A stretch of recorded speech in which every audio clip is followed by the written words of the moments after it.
देखो, कभी कभी हालात ऐसे हो जाते हैं कि हमें एडजस्ट करना ही पड़ता है। मैं तो इस बात को अच्छे से समझ रही हूँ।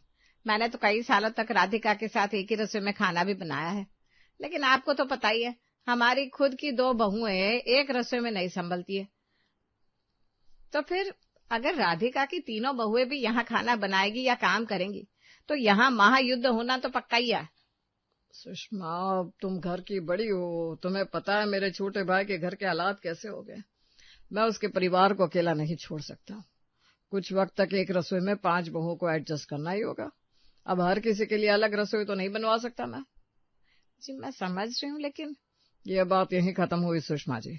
कल से ही राधिका और उसकी तीनों बहुएं यहीं आ जाएगी रहने, और अब आपको देखना है कि आप किस तरह से इनको एक साथ एक ही रसोई में रख पाती हैं। कैसी परीक्षा ले रहे हैं आप मेरी। ईश्वर, इस घर में जब से 2 बहुएं आई हैं तब से रसोई में कलेश रुकने का नाम नहीं ले रहा। अब अगर 5 बहुएं एक साथ एक ही रसोई में होंगी तो न जाने क्या ही होगा। मैं कैसे संभाल पाऊंगी इतना सब।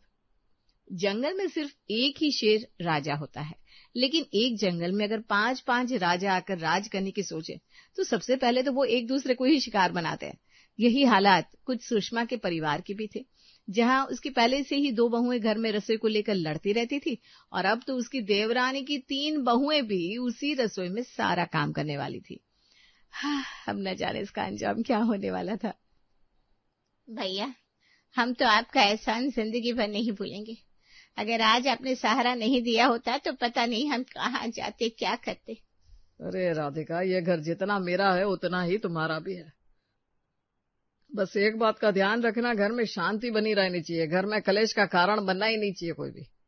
मैं पूरी कोशिश करूंगी भैया कि हम जैसे पहले रहते थे वैसे ही हमारी बहुएं भी रह पाए। अगली सुबह जैसे ही सूरज निकला, उसी के साथ इस घर में एक नया तूफान भी कदम रखने वाला था, क्योंकि घर में सिर्फ इंसान नहीं बढ़ने वाले थे, बल्कि उनका रहन सहन, सामान और आचार विचार भी तो साथ में ले आ रहे थे। घर के बाहर टैक्सी रुकती है। मम्मी जी, हमारा इतना सारा सामान कहाँ रखेंगे? और सबसे जरूरी बात, रसोई कहाँ है? मुझे तो सुबह सुबह चाय बनाने की आदत है। आज मेरा सर दुख रहा है, सुबह की चाय भी नहीं पी है मैंने। दीदी, पहले घर के अंदर तो चलो, बाद में सब कुछ देख लेना, परख लेना। तीनों बहुएं सामान लेकर अंदर आती है। आओ बेटा, इस घर को अपना ही समझना। देखा, अब तो हमारी मुश्किलें और बढ़ने वाली है। हमसे बिना किसी सलाह मशवरे के पूरी बारात को यहाँ बुला लिया है पापा जी ने। मुझे तो पहले से ही शक था कि पापा जी जरूर ऐसे ही कुछ करने वाले हैं। चाचा जी उनके भाई जो ठहरे, अब एक गैस पर 5-5 बहुएं खाना बनाएंगी तो जरा सोचो कैसा बवाल होगा। भगवान ही मालिक है भाई, अब तो इस रसोई का। सुनो सब लोग, आज से इस घर में हम सब एक परिवार की तरह रहेंगे। किसी भी बात पर झगड़ा नहीं होगा। मन मुटाव अगर हो भी जाए तो एक परिवार समझकर एक दूसरे को माफ कर देना है बस। जी बड़ी मम्मी जी। बड़ी मम्मी जी, ये नया लाई है। हम सब पूरी कोशिश करेंगे कि हम सब एकजुट होकर रहें। कोशिश करेंगे जैसे इनके ऊपर सारे परिवार का भार हो। बढ़िया, कोशिश करेंगे। हाँ, अब तो हमें भी यहीं रहना है। अभी तो आई है, 2 दिन बाद पता चलेगा कितने दिन तक टिक पाती है यहाँ। कभी कभी इंसान जो बोलता है, किस्मत उससे बिल्कुल उल्टा लिख देती है। कभी सबके चेहरे पर मुस्कान थी, लेकिन किसी को पता नहीं था कि सिर्फ आधे घंटे बाद रसोई में पहला महायुद्ध शुरू होने वाला है। कुछ देर बाद अक्षरा, नायरा और तुम तीनों भी सुनो, सब लोग मिलकर नाश्ता बना लो। मैं आलू के पराठे बना देती हूँ। नहीं, आज बच्चों ने पोहा खाने की फरमाइश की है। लेकिन पापा जी को तो उपमा पसंद है। मेरे ससुर जी बिना इडली के नाश्ता नहीं करते। और मैं तो ओट्स बनाने वाली थी। 5 बहुएं एक दूसरे का चेहरा देखने लगती है। एक मिनट, एक ही गैस पर 5 तरह का नाश्ता कैसे बनेगा? और पहले गैस कौन इस्तेमाल करेगा? जो पहले उठेगा वही बनाएगा। ऐसे कोई नियम नहीं है, मुझसे जल्दी नहीं उठा जाता। तो फिर नियम कौन बनाएगा? नियम होंगे तभी तो हम आराम से रसोई में काम कर सकते हैं। बड़ी मम्मी जी बनाएंगी, आखिर वो इस घर की बड़ी है ना। हे भगवान, अभी तो दिन शुरू हुआ है, मुझे बस इसी बात का डर था। बड़ी मम्मी जी क्या नियम बनाएगी, उन्हें खुद मदद की जरूरत है। जिस रसोई में पहले सिर्फ 2 बहुओं की आवाज गूंजती थी, आज वहां 5-5 बहुओं की राय टकरा रही थी। किसी को पराठे बनाने थे, किसी को पोहा, किसी को उपमा, किसी को इडली, लेकिन रसोई थी सिर्फ एक और गैस भी सिर्फ एक। यहीं से शुरू होने वाला था इस घर का पहला असली इम्तिहान। जिस बात का डर सुषमा जी को था वही होने जा रहा था। सुबह का नाश्ता बनने से पहले ही रसोई 5 हिस्सों में बंट चुकी थी। हर बहू अपनी बात को सही साबित करने में लगी थी। देखो, मैं इस घर की बड़ी बहू हूँ। इतने सालों से सबसे पहले मैं ही नाश्ता बनाती आई हूँ, इसलिए तुम सब पीछे हटो और मुझे बनाने दो। लेकिन दीदी, अब घर में लोग भी तो बढ़ गए हैं। पुराने नियम अब कैसे चलेंगे? अब आपकी नहीं चलेगी। मुझे तो जो बड़ी मम्मी जी कहेंगी वही करना है। लेकिन एक गैस पर इतना सब कैसे बनेगा? पहले ये तय करो, गैस कौन इस्तेमाल करेगा? बस, अब कोई एक शब्द और नहीं बोलेगा। आज सबके लिए सिर्फ आलू के पराठे बनेंगे। फिर रोज सबकी पसंद का क्या होगा? देखा, आखिर मेरी ही बात मानी गई। मैंने कहा था ना, मैं इस घर की बड़ी बहू हूँ, मेरी ही बात मानी जाएगी। आज तो सुषमा जी ने जैसे तैसे करके युद्ध को रोक लिया, लेकिन क्या ये हर बार संभव था? शायद नहीं, क्योंकि एक ही रसोई में 5 बहुओं का एक ही तरह से पेश आना किसी चमत्कार से कम नहीं था। और ये चमत्कार होगा या नहीं ये देखना बाकी था। कुछ दिन बाद अक्षरा पराठे सेक रही थी, तभी अचानक फस, गैस की लौ बुझ गई। अरे, गैस खत्म हो गई। लेकिन अभी तो सिलेंडर नया लगाया था। अगर अभी लगाया था तो इतनी जल्दी खत्म कैसे हो सकता है? कहीं लीकेज तो नहीं है ना सिलेंडर में? ठीक है, अब इतनी बहस करने से अच्छा है दूसरा सिलेंडर ले आओ। नैतिक, जरा सिलेंडर ले आना स्टोर रूम से। जी मम्मी, अभी लेकर आता हूँ। नैतिक स्टोर रूम में गया, लेकिन वहां उसे कोई भी सिलेंडर नहीं मिलता। वो आसपास देखने के बाद वापस आता है। मम्मी, यहाँ तो दूसरा सिलेंडर है ही नहीं। क्या मतलब नहीं है? सिलेंडर तो वहीं स्टोर रूम में रखते हैं हम। तुमने ठीक से देखा कि नहीं? अरे मम्मी, सच कह रहा हूँ, मैंने हर जगह देखा, लेकिन मुझे सिलेंडर कहीं नहीं दिखा। अब बात सिर्फ नाश्ते की नहीं थी, पूरे घर में सिर्फ एक ही गैस सिलेंडर था और वो भी खत्म हो चुका था। अब आखिर क्या किया जाए? तभी राधिका उठी और उससे कहा, भाभी, मैंने तो अपने घर से भरा हुआ सिलेंडर भिजवाया था, वो कहाँ गया? क्या, तुमने सिलेंडर भेजा था? जी, कल शाम ही तो ड्राइवर लेकर आया था। सब एक दूसरे का चेहरा देखने लगे। कहीं किसी ने भेज तो नहीं दिया? या फिर क्या? पूरी बात बोलो ना, तुम कहना क्या चाहती हो? आखिर रुक क्यों गई? नहीं, कुछ नहीं। नहीं, बात पूरी करो अपनी पहले। मैं बस इतना कह रही हूँ कि घर का सामान घर से बाहर अपने आप तो नहीं जाता। मतलब तुम मुझ पर शक कर रही हो? मैंने किसी का नाम नहीं लिया भाभी। लेकिन इशारा मेरी तरफ था तुम्हारा। मैं तुम्हें अच्छी तरह जानती हूँ, तुम्हारी जुबान ना कैंची की तरह चलती है। प्लीज आप लोग लड़िए मत ना। पहले सिलेंडर ढूंढता है, यहीं कहीं होगा। हाँ, बाद में बात कर लेंगे। और सब लोग सिलेंडर को ढूंढने लगते हैं, लेकिन अब तक तो देर हो चुकी थी। तभी घर के बाहर से एक आवाज आई, सिलेंडर सिलेंडर। सब बाहर भागे। सामने मोहल्ले का गैस वाला खड़ा था। नमस्ते भाभी जी, कल आपने जो पुराना सिलेंडर मुझे वापस दिया था उसका हिसाब करने आया हूँ। हमने सिलेंडर वापस दिया? जी, घर की किसी बहू ने ही दिया था।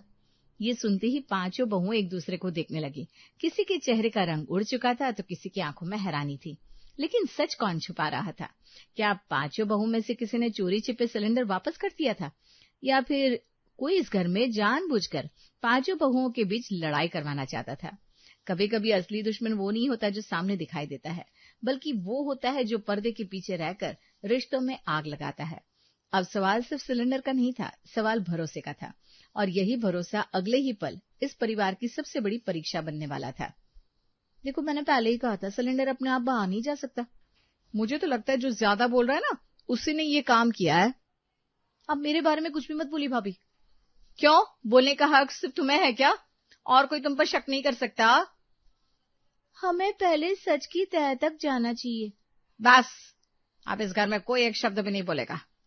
पूरे घर में सन्नाटा छा गया। पहले गैस वाले को अंदर बुलाओ बेटा। अच्छा, जरा सोच कर बताओ, सिलेंडर किसने तुम्हें दिया था? इन 5 में से कौन था जिसने तुम्हें सिलेंडर दिया था? याद करो जरा। गैस वाला ध्यान से सबके चेहरे देखने लगा। नहीं, इनमें से तो किसी ने भी नहीं। सब एक साथ चौंक पड़े। क्या मतलब? अरे अभी तो कह रहे थे घर की बहू ने दिया था।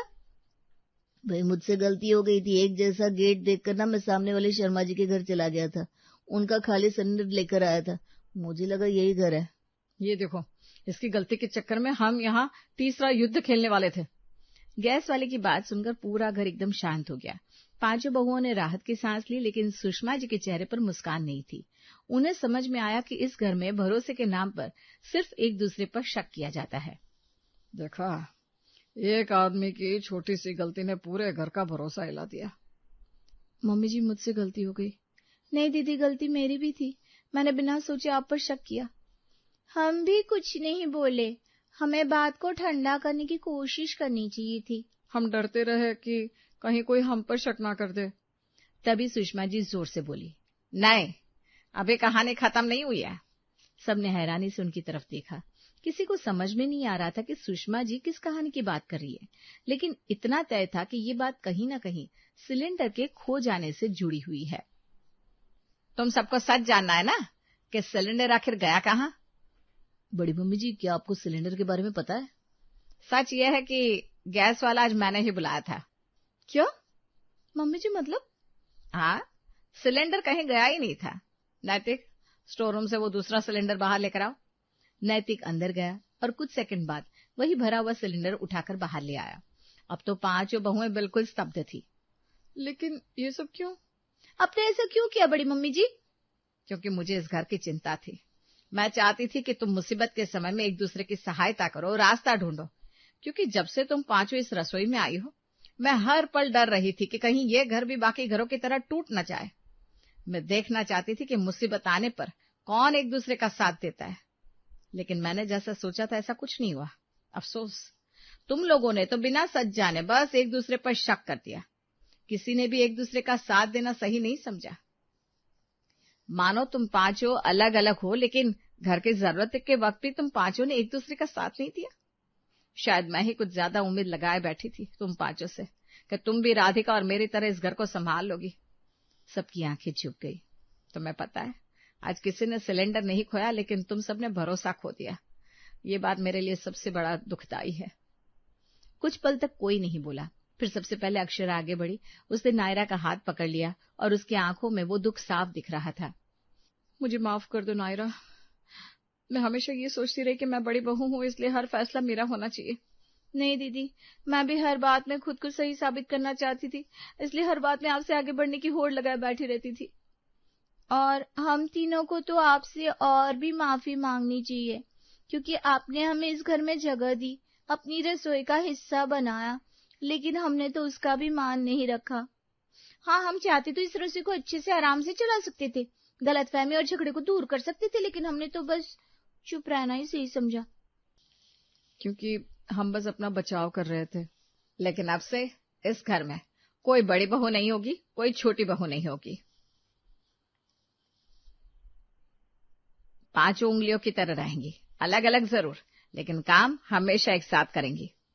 और आज से रसोई के भी नए नियम होंगे। नहीं पापा जी, अब नियमों की क्या जरूरत है, अब तो हम सब एक हो गए ना। नहीं, भैया ठीक कह रहे हैं, नियमों की जरूरत है। कई बार हमें बाहर से लगता है सब कुछ सही है, लेकिन अंदर से किसी से आगे बढ़ने की भावना नहीं जाती है। इसीलिए मैंने कुछ इस तरह से नियम बनाया है, सुनो सब। सोमवार अक्षरा हेड, मंगलवार नायरा हेड, बुधवार सौम्या, गुरुवार बरखा, शुक्रवार जिया, शनिवार और रविवार सब मिलकर खाना बनाएंगी। और जिस दिन जिसकी ड्यूटी होगी उस दिन बाकी 4 बहुएं उसकी मदद करेंगी, हुक्म नहीं चलाएंगी। वाह पापा जी, इससे तो हर कोई एक दिन अपने पसंद से सब कुछ कर सकता है और किसी को किसी की बात का बुरा भी नहीं लगेगा। यही नहीं, अब तो काम भी बढ़ जाएगा, तो सबका काम भी आसान हो जाएगा। इसीलिए कहते हैं घर में बड़ों का साया होना कितना जरूरी है। भाभी, आज समझ में आया, घर बड़ा होने से नहीं, बड़ों की सोच बड़ी होने से चलता है। बड़ी मम्मी जी, एक बात कहूं? हाँ बेटा, बोल। आज खाना मैं बनाऊंगी, लेकिन सब्जी अक्षरा दीदी बनाएंगी, रोटी नायरा दीदी, दाल सौम्या दीदी और मिठाई बरखा दीदी। आज पहली बार इस रसोई में 5 बहुएं मिलकर खाना बनाएंगी। इस बात को साबित करके दिखाएंगी कि एक जंगल में 5 शेरनियां साथ भी रह सकती हैं। हाँ, लेकिन शेरनियों, आज खाना बनेगा भी या नहीं? नाश्ता तो बना नहीं गैस सिलेंडर के चक्कर में, अब क्या बातों से ही पेट भरने का इरादा है? अरे हम शेरनियां हैं तो आप लोग भी शेर हैं, इतनी सी भूख बर्दाश्त नहीं कर सकते क्या? छोड़ो भैया, अब ये 2 शेरनियां नहीं है इस घर में, आप जीत नहीं पाओगे 5-5 से। आप लोग जब तक बैठेंगे हाथ मुंह धोएंगे तब तक हम 5 खाना लगा भी चुकी होंगी। हाँ चलो, आज तुम 5 के साथ हम 2 जेठानी देवरानी भी मदद करेंगे। चलो फिर 7 सहेलियां मिलकर रसोई पर हमला करते हैं। सब लोग हंसने लगते हैं। लोग कहते हैं एक रसोई में 2 बहुएं नहीं रह सकती, लेकिन असल लड़ाई रसोई की नहीं होती, अहम की होती है। जिस घर में मैं की जगह हम आ जाए वहां 5 नहीं 50 बहुएं भी एक साथ रह सकती हैं। और जिस घर की सास न्याय करना जानती हो वहां रसोई कभी रणभूमि नहीं बनती, वो परिवार का सबसे प्यारा कमरा बन जाती है। सुबह के 7 बजे हैं। शर्मा परिवार के घर में हर कोई अपने अपने काम में लगा है, लेकिन पूरे घर में एक ही आवाज सबसे ज्यादा गूंजती है, सास मधुबाला देवी की। गोपाल जी, अभी तक चाय नहीं बनी, मैंने 5 मिनट पहले बोला था। अरे मधुबाला, अभी बनाता हूँ, गैस पर पानी रख दिया है। अरे गोपाल जी, आपको तो पता है ना, आपकी चाय के बिना मेरी सुबह नहीं होती। जल्दी बनाइए ना, मेरी दवाई का टाइम हो रहा है। जल्दी, हाँ, बस 2 मिनट। गोपाल जी फटाफट चाय बनाने लगते हैं। इतने में उनकी बेटी पूजा और बेटा स्पर्श बाहर आ जाते हैं। पापा, आप भी ना मम्मी की आवाज सुनते ही ऐसे भागते हो जैसे स्कूल के बच्चे प्रिंसिपल को देखकर भागते हैं। तुम्हारी मम्मी का स्वभाव जानती हो, देर हुई तो पूरा दिन सुनना पड़ेगा। पापा, आप तो मम्मी के सबसे आज्ञाकारी स्टूडेंट हो। और होना भी चाहिए। घर तभी चलता है जब पति पत्नी एक दूसरे की बात माने। बिल्कुल बिल्कुल सही कह रही हो। तभी चाय तैयार हो जाती है। गोपाल जी ट्रे उठाकर खुद मधुबाला जी के सामने रखते हैं। लो मधुबाला, तुम्हारी अदरक वाली चाय। पहले बिस्कुट भी ले आइए। अभी लाया। पापा, आप तो मम्मी के बिना एक कदम भी नहीं चलते। इसमें बुराई क्या है? अगर पति पत्नी की बात मान ले तो घर में शांति रहती है। बिल्कुल, मधुबाला जो कहती है घर की भलाई के लिए ही तो कहती है। तभी पड़ोस की शांति आंटी दरवाजे पर आती है। राम राम बहन। आइए शांति जी, आइए बैठिए। भाई साहब आज भी आपकी सेवा में लगे हुए हैं। आदत है इनकी, मेरी बात कभी टालते ही नहीं। अच्छा है, आजकल ऐसे पति कहाँ मिलते हैं। अरे इसमें क्या है, आखिर बीवी है मेरी। शांति जी चली जाती है। सुबह के 8 बज चुके हैं। पूरा परिवार अपने कामों में लगा हुआ है। रसोई में बहू आयुषी नाश्ता बना रही है। तभी ड्राइंग रूम से मधुबाला देवी की आवाज आती है। सुनिए जी, मेरा चश्मा कमरे में रह गया है, जरा लेकर आइए। जी मेम साहब, अभी लाया। गोपाल जी कमरे में जाते हैं और चश्मा लाकर मधुबाला जी के हाथ में दे देते हैं। तभी मधुबाला जी दोबारा आवाज लगाती हैं। और हाँ, जाते जाते मेरा मोबाइल भी उठा लाइए, चार्जिंग पर लगा होगा। अच्छा, अभी लाया। पापा, आप तो मम्मी के पर्सनल असिस्टेंट बन गए हो। असिस्टेंट नहीं दीदी, लाइफ टाइम सर्वेंट। अरे बीवी की सेवा कर दी तो कौन सा पहाड़ टूट गया। कम से कम मेरे पति को ये तो पता है कि पत्नी की बात टाली नहीं जाती। सभी लोग हंसने लगते हैं। तभी रसोई से आयुषी गर्मा गर्म पराठे लेकर आती है और डाइनिंग टेबल पर रखती है। मम्मी जी, पहले आप नाश्ता कर लीजिए। पहले पापा जी को परोस दो। जी मम्मी जी। आयुषी जैसे ही गोपाल जी की प्लेट लगाने लगती है, तभी गोपाल जी तुरंत बोल पड़ते हैं। नहीं नहीं बहू, पहले अपनी मम्मी जी को परोस दो, इन्हें ठंडा खाना बिल्कुल पसंद नहीं। देखा, 30 साल हो गए शादी को, आज भी मेरी पसंद नापसंद याद है इन्हें। मम्मी, पापा आपकी हर बात याद रखते हैं। रखनी भी चाहिए, क्यों गोपाल जी? जी हाँ, बिल्कुल। इतने में स्पर्श ऑफिस जाने के लिए तैयार होकर नीचे आता है। गुड मॉर्निंग सबको। सुनिए, आपका टिफिन किचन में रखा है, जाते वक्त लेते जाइएगा, और दवाई भी बैग में रख दी है। अच्छा किया, मैं तो भूल ही गया था। भूलना मत, डॉक्टर ने टाइम से लेने को कहा है। जी मैडम, टाइम से खा लूंगा। स्पर्श की बात सुनते ही उसके भाई बहन उसे ताना मारना शुरू कर देते हैं। लो जी, शुरू हो गया। भैया, अब बिना भाभी की परमिशन के पानी भी नहीं पीते। शादी क्या हुई, बेटा तो हाथ से निकल गया। अरे मम्मी, उसने सिर्फ दवाई याद दिलाई है। आज दवाई याद दिला रही है, कल सांस भी पूछ कर लेना। वैसे मेरे कहने से तो कभी तूने एक बार दवाई खाई नहीं। अरे माँ, आप भी ना। अब खा तो रहा हूँ, चाहे आपके कहने से खाऊं या फिर आयुषी के कहने से, दवाई खाने से मतलब है ना। हाँ भाई, सीधे सीधे बोलना, जोरू का गुलाम जो बन गया है मेरा बेटा। आयुषी सारी बातें सुनती है और मन ही मन कुछ सोचकर चुप रह जाती है। नाश्ता करने के बाद स्पर्श ऑफिस जाने के लिए तैयार था। आयुषी उसका बैग लेकर दरवाजे तक छोड़ने आई। सुनिए, आज मौसम बहुत गर्म है, बैग में पानी की बोतल लगती है, पानी बाहर का मत पीजिएगा। अच्छा, और कुछ हुक्म है मैडम? हाँ, लंच टाइम पर कर लीजिएगा, रोज की तरह मीटिंग के चक्कर में मत छोड़ दीजिएगा। ठीक है, आपकी बात नहीं टालूंगा। स्पर्श जैसे ही बाहर निकलने लगता है, पीछे से अमन ने जोर से आवाज लगाई। भैया, भाभी से पूछ लो सांस कब लेनी है। अरे, वो भी पूछ कर ही लेते होंगे। आजकल के लड़के शादी नहीं करते, खुद को बीवी के नाम कर देते हैं। सच में मम्मी, भैया तो पूरे जोरू के गुलाम निकले। क्या यार आप लोग भी, अगर मेरी पत्नी मेरी सेहत का ध्यान रखती है और मैं उसकी बात मान लेता हूँ तो इसमें हंसने वाली क्या बात है? अरे वाह, अब तो भाभी की वकालत भी शुरू हो गई। बेटा, औरत को सिर पर चढ़ाओगे ना तो एक दिन वो सिर पर ही बैठ जाएगी। मम्मी, सिर पर तो भगवान बैठते हैं, पत्नी तो साथ चलने के लिए होती है। ये डायलॉग भी भाभी ने सिखाया होगा। अरे नहीं नहीं, ये समझ शादी के बाद अपने आप आ जाती है। अच्छा चलो, अब देर हो रही है, स्पर्श ऑफिस निकल जाओ। और सुनो, शाम को आते वक्त मेरी दवाई लेते आना, भूलना मत। जी मम्मी, नहीं भूलूंगा, पक्का ले आऊंगा। स्पर्श मुस्कुराकर ऑफिस के लिए निकल जाता है। दोपहर के करीब 12 बजे थे। मधुबाला जी रसोई में आयुषी को काम बता रही थी। तभी दरवाजे की घंटी बजती है। अमन दौड़कर दरवाजा खोलता है। क्यों रे, अपनी बुआ को बाहर ही खड़ा रखेगा क्या? अरे आइए आइए बुआ, मम्मी देखो बुआ जी आई हैं। अरे दीदी, आपने तो बताया ही नहीं कि आज आने वाली हैं आप। सोचा अचानक आकर सबको सरप्राइज दे दूं। नमस्ते दीदी। खुश रहो गोपाल। अभी भी मधुबाला की आदेश मान रहे हो या कभी अपनी भी चला लेते हो? अरे दीदी, घर की शांति के लिए थोड़ा बहुत सुनना पड़ता है। उम्मीद है थोड़ा बहुत ही सुनता हो तो इसकी, वरना पता चले जैसी सास वैसी ही बहू निकल जाए। वैसे कहाँ है तेरी बहू मधुबाला? जैसे ही बुआ जी गोपाल जी को ताना मारती है, तभी आयुषी ट्रे में पानी लेकर आती है। नमस्ते बुआ जी। जीती रहो बहू, बहुत सुंदर हो। पानी लीजिए। खुश रहो बेटी।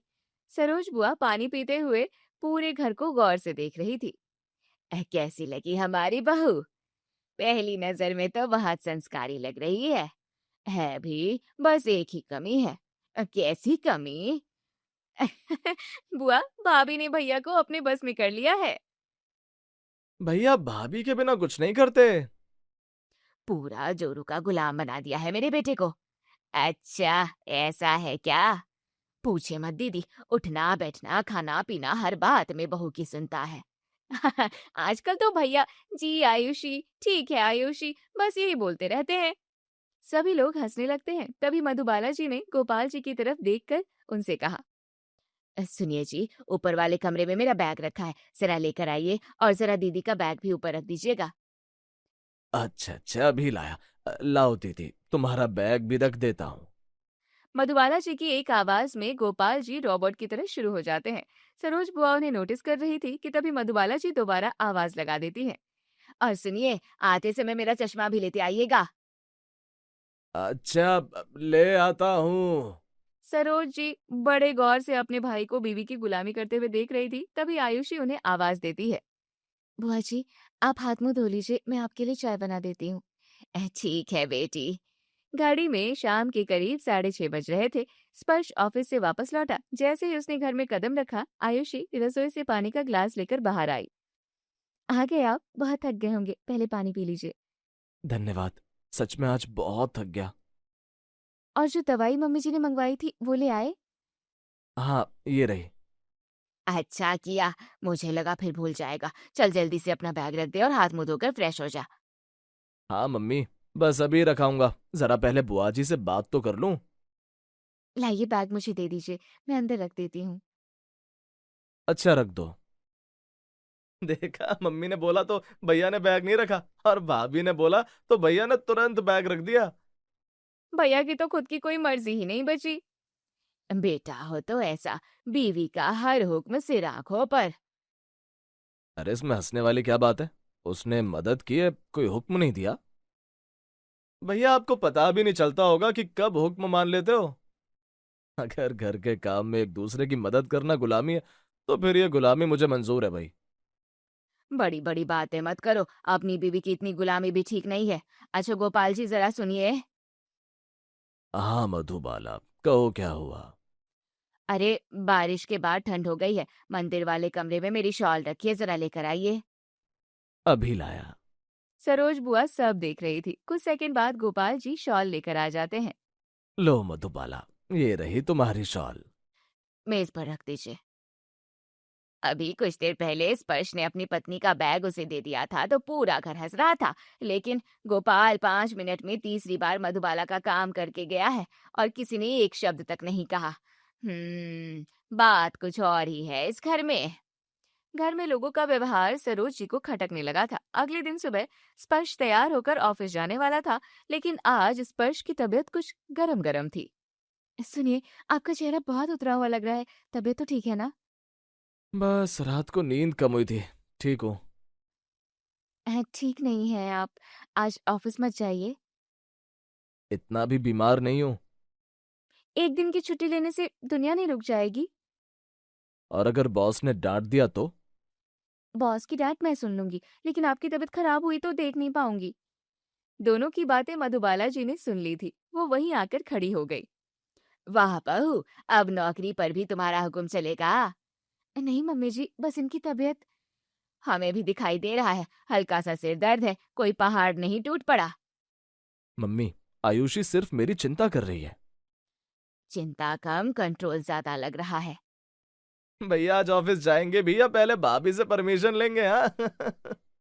मुझे तो लगता है अब भैया की छुट्टियां भी भाभी ही मंजूर करेंगी। तभी सरोज बुआ बाहर आ जाती हैं। स्पर्श अगर तबीयत ठीक नहीं है तो एक दिन आराम कर ले। अजी सुनिए, आप बीच में मत बोलिए, लड़कों को इतना नाजुक नहीं बनाते। अच्छा, जैसा तुम ठीक समझो। अगर आप ऑफिस जा रहे हैं तो कम से कम नाश्ता करके जाइए। ठीक है, सिर्फ इसलिए क्योंकि तुमने कहा है।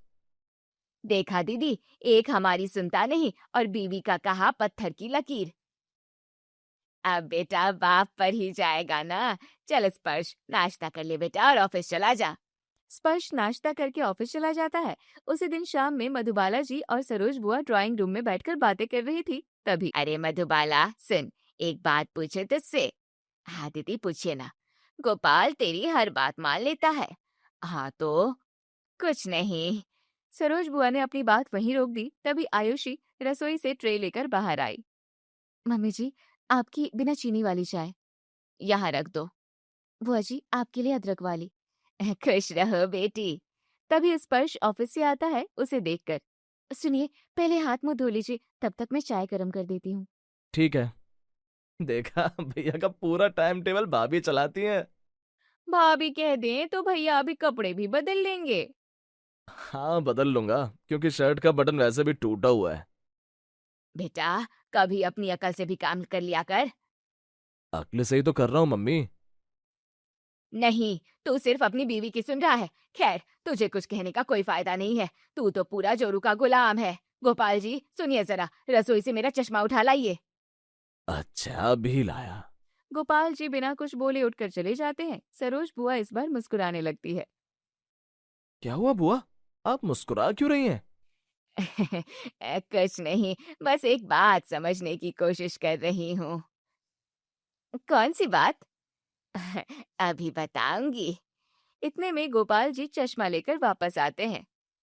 अब बहुत हो गया, कल सबको जवाब दूंगी।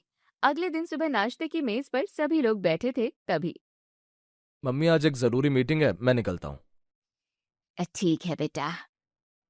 सुनिए, हाँ। आज आपकी फाइल सोफे पर रह गई है, उसे लेते जाइएगा। अरे हाँ, मैं तो भूल ही गया था। इसलिए तो कहती हूँ, जल्दी में मत निकला कीजिए। अच्छा बाबा, अब ले जाता हूँ। स्पर्श फाइल उठाकर जैसे ही बाहर निकला, पूजा मुस्कुरा दी। भैया को तो अब अपनी चीजें भी भाभी याद दिलाती हैं। भाभी नहीं होंगी तो भैया ऑफिस भी नहीं पहुंच पाएंगे। मैंने तो पहले ही कहा था, बहू ने मेरे बेटे को पूरा अपने इशारों पर नचा रखा है। बिल्कुल सही कहा मधुबाला। आजकल के लड़के शादी नहीं करते, सीधे बीवी के गुलाम बन जाते हैं। गोपाल जी की बात सुनकर सब हंसने लगते हैं, लेकिन इस बार सरोज बुआ नहीं हंसी। उन्होंने धीरे से अपनी चाय का कप मेज पर रखा और फिर, मधुबाला, एक बात पूछूं? आदिति, पूछिए। अभी तो तूने कहा बहू ने बेटे को अपने इशारों पर नचा लिया, सही कहा ना? बिल्कुल सही कहा। आप खुद ही देखो ना, कैसे बहू की एक आवाज पर जी हुजूरी बजाने लगता है। अच्छा, तो जरा इधर गोपाल की तरफ देख। कल से मैं देख रही हूँ, तूने इन्हें कभी चश्मा लाने भेजा, कभी मोबाइल, कभी शॉल, कभी कपड़े, कभी दवाई, और गोपाल हर बार बिना एक सवाल किए उठकर जाता है और तेरा हर काम कर देता है। अरे दीदी, इसमें कौन सी बड़ी बात है? अरे हाँ, बिल्कुल। वही तो, मुझे भी इसमें कोई बुराई नहीं लगी। फिर आप ऐसा क्यों कह रही हैं दीदी? क्योंकि मुझे बुराई तब लगी जब यही काम स्पर्श ने किया और तुम सब ने उसे जोरू का गुलाम कह दिया। सरोज बुआ की बात सुनकर पूरे घर में सन्नाटा छा गया। किसी के पास तुरंत कोई जवाब नहीं था, लेकिन मधुबाला देवी तो चुप रहने वालों में से बिल्कुल ही नहीं थी। दीदी, आप दोनों बातों की बराबरी कैसे कर सकती हैं? क्यों बराबरी क्यों नहीं कर सकती? मैं इनकी पत्नी हूँ, इतने सालों का रिश्ता है, एक दूसरे की आदतें होती है, लेकिन ये नई नई बहू अभी से मेरे बेटे को अपने हिसाब से चलाने लगी। अच्छा, तो तेरे हिसाब से पत्नी की बात मानना शादी के 30 साल बाद सही होता है और शादी के 6 महीने बाद गलत? इस बार सरोज बुआ की बात सुनकर मधुबाला जी चुप हो जाती हैं। तभी पूजा उछलती हुई बोलती है, लेकिन बुआ, भाभी हर बात में भैया को टोकती रहती हैं। टोकती है या उनका ध्यान रखती है? दोनों में क्या फर्क है?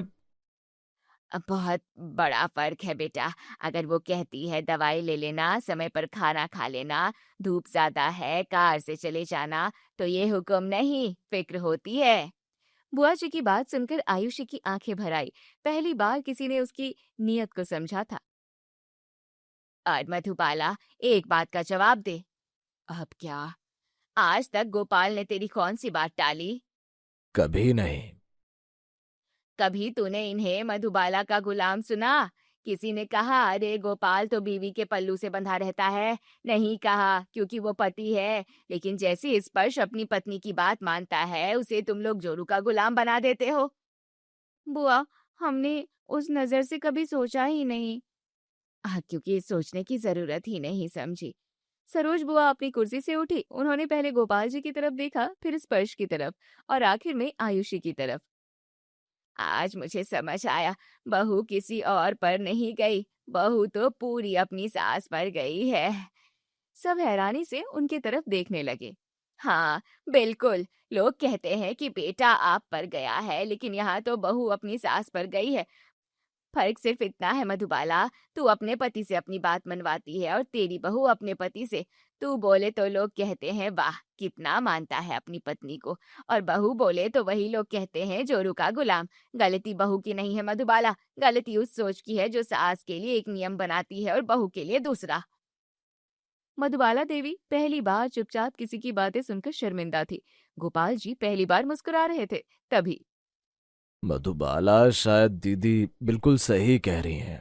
आयुषी, मुझे माफ कर दे बेटा, मैंने कभी इस नजर से सोचा ही नहीं था। मम्मी जी, मुझे आपसे कभी कोई शिकायत नहीं थी, बस मैं चाहती थी कि मुझे भी उसी नजर से देखा जाए जिस नजर से आप खुद को देखती हैं। उस दिन के बाद शर्मा हाउस में बहुत कुछ नहीं बदला, बस एक चीज बदल गई, सोच। क्योंकि जब सोच बदल जाती है तो रिश्ते अपने आप बदल जाते हैं।